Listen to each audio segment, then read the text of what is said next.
This is Joshua Hart here for Seconds Out. Delighted to be joined by Kalle Sauerland here at the Wasserman offices. Kalle, it's been a while since I've last spoke to you. How's everything been, first of all?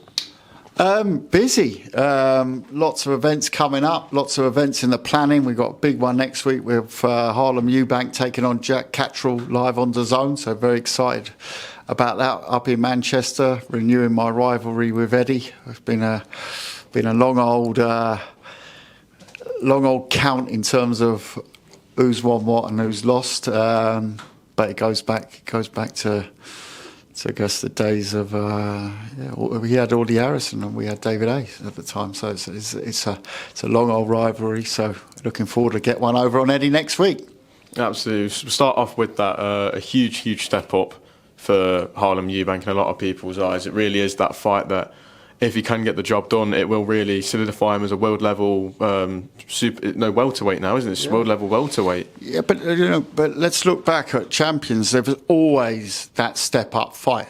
There's always that moment where you've got to go up that level, and you can look back at fighters who've even later in careers after world titles, they're still somehow at another level that you got to go to. And there are those levels in boxing, and Harlem has done it the very patient way of, increasing level. But now is the time to find out, And Jack Catterall, fantastic fighter, gentleman, great advert for the sport, world level, no doubt about that. And I think the winner goes on and fights for a world title. So exciting stuff. Where do you think the advantages lie for Harlem against Jack? Speed, absolutely speed.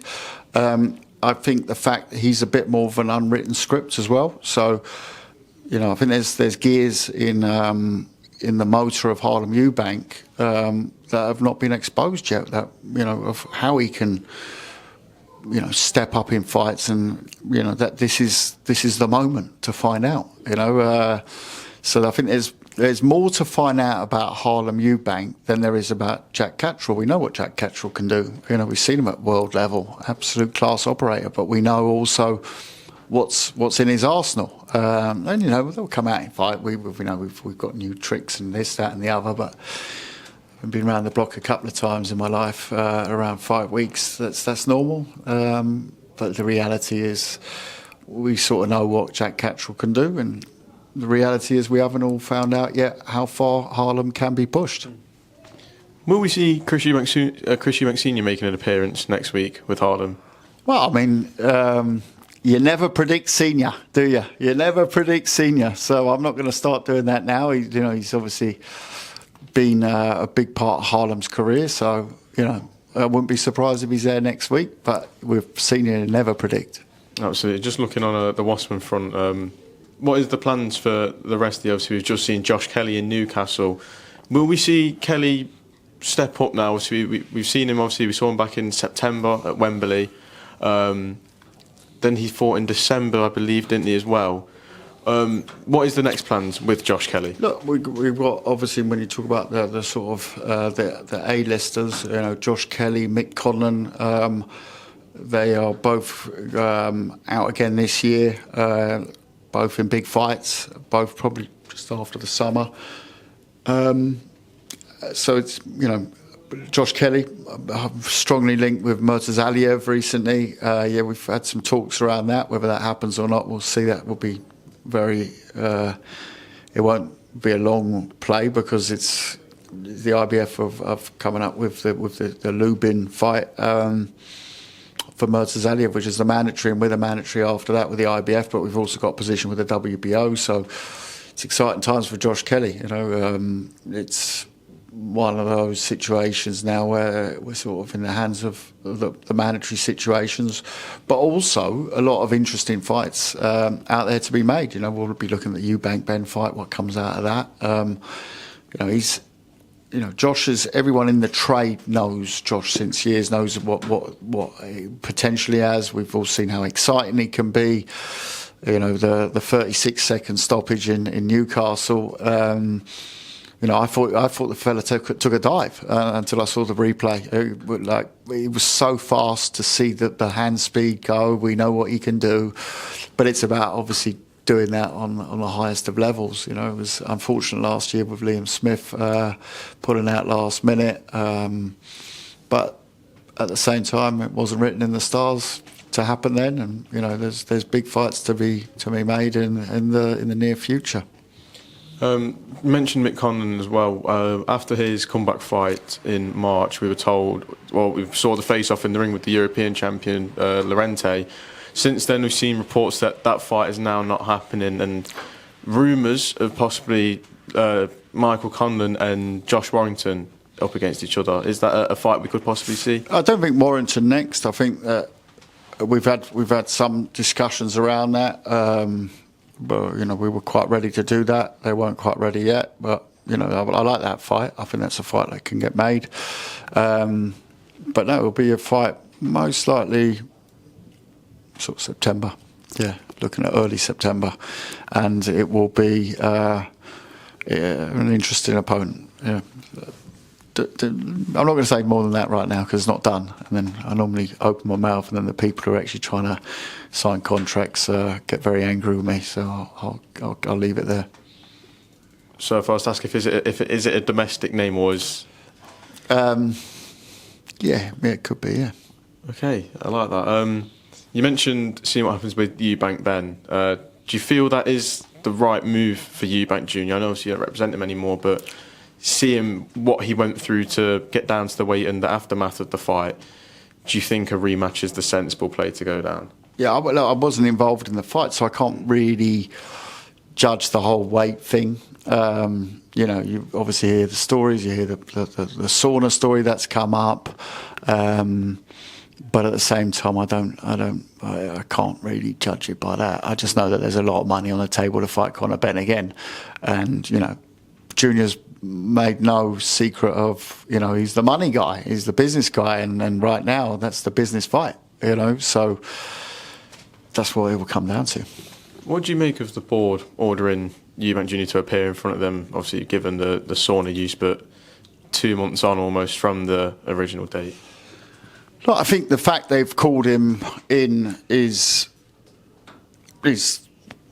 doing things by the book. He's come out and said that, and they pulled him up because it's infringement of the rule. I think the rule needs some looking at because it's a very old rule, and it's a good rule in terms of fighters shouldn't be making weight last minute. And there's been other things come in. The weight checks have changed over the years, and there's a lot of weigh-ins in the build up to certain fights under certain boards, but let's face it, the fact that there's all different types of saunas these days. The word sauna is not really a 2025 expression anymore. You've got everything from scenariums to Finnish saunas to infrared saunas. So you've got to be a bit modern, I guess, in the approach, and maybe I'm certainly not medically qualified to go into detail on that. But having grown up around fighters and worked with fighters my whole life, are saunas used in training camps? Yes. Is that by the book? Yeah, that is. But is the use of a sauna in fight week medically not advisable? Absolutely, and that shouldn't be the case. But fighters shouldn't be in a position where he's got to make weight like that. And they've got to look at the camps and see why that is the case. And questions have got to be asked of the team. How have they allowed the weight to get to a place where you've got to be using things like saunas in fight week?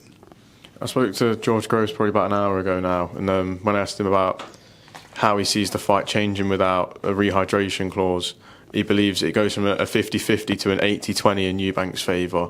Do you see it similarly, if they are to strip the rehydration clause away and just let the fighters make weight how they need to? Yeah, look, the weight is obviously then a big advantage on Eubank, that's for sure. I don't know whether I'll put it. Look, George has got more in-ring knowledge than me by all stretches of the imagination, so he will know his stuff good like that. I look at it from the outside, and I see, yeah, it certainly swings heavily in Eubank's favour with no rehydration clause, yeah. Just last few from me, going into the Misfits talk. Are Misfits cards reducing to 6 per year, possibly? We've seen a few whispers going I don't even know how many we did last year. I don't know, was it 7 or 8 or something like that? I can't remember exactly. I know we're at 22 now over 3 years, so that gives me an average of 7 point something. So I don't think whether we're now 7 or 6. I think what is the difference is that the cards are going more towards that you have, I'm not going to say more quality than quantity, but don't forget we're in a space where we've had to test out a lot of different names and people, and some have done really well, but then had other careers that they've gone into and never come back. Others done terribly and never come back as well. So what you're going to see is cards where you'll know both sides of the fight instead of some newcomer. We'll still have newcomers because the space is growing the whole time. And in fact, there's more applications for Misfits now than ever. But at the same time, we look at it and see like the success of our last event last month in Derby was massive, and it had all sorts on there. And to do those sort of cards more than 6-7 times a year is going to be difficult. With the other ambitions of Misfits going in probably into other sports and other spaces, other combat sports spaces in the next 6 to 12 months. We're gonna look to sort of cap the amount of the crossover influencer side of things a bit. Yeah. 2 more from me. Could we see a potential return of Tommy Fury to the Misfits scene? We've seen him before. Yeah, I mean, look, we had a chat with Team Fury this week. We have regular chats. They went off and did a fight in Eastern Europe, Budapest. They'll have their experience with that, and but we're always open to work with them, and we had a good discussion last week. It's about obviously finding the right numbers that work for them and work for us. So yeah, watch this space, but at the same time, I'm not going to say we're going to have a deal with them tomorrow. Still would love to do the Tommy Fury Darren Till fight. I think it's a massive fight in the UK now, especially with the storyline behind it. But there's other big fights that you could make for Tommy Fury, for sure. And what does the future look like for KSI now? So we know that fights were made. Obviously, injuries have pulled him out. I think KSI is so good at so many different things. At the moment he's played last week for 90,000 people at Wembley Stadium with Will Smith. He's got a few other things going on, but it will be the big fights that attract him, and that's obviously things that we look at. Whether it's Conor McGregor, Jake Paul, Nate Diaz. There's lots of different names out there, and the exciting thing about this space is those names always change the whole time. So it's about capturing his excitement with that, and that's what it is. He's blessed that he's so successful at so many different things. So that's how I see it. Yeah. Kalle, I'm going to leave it there. Thank you very much for your time. Really good to catch up, and look forward to speaking again soon. Thank you, mate.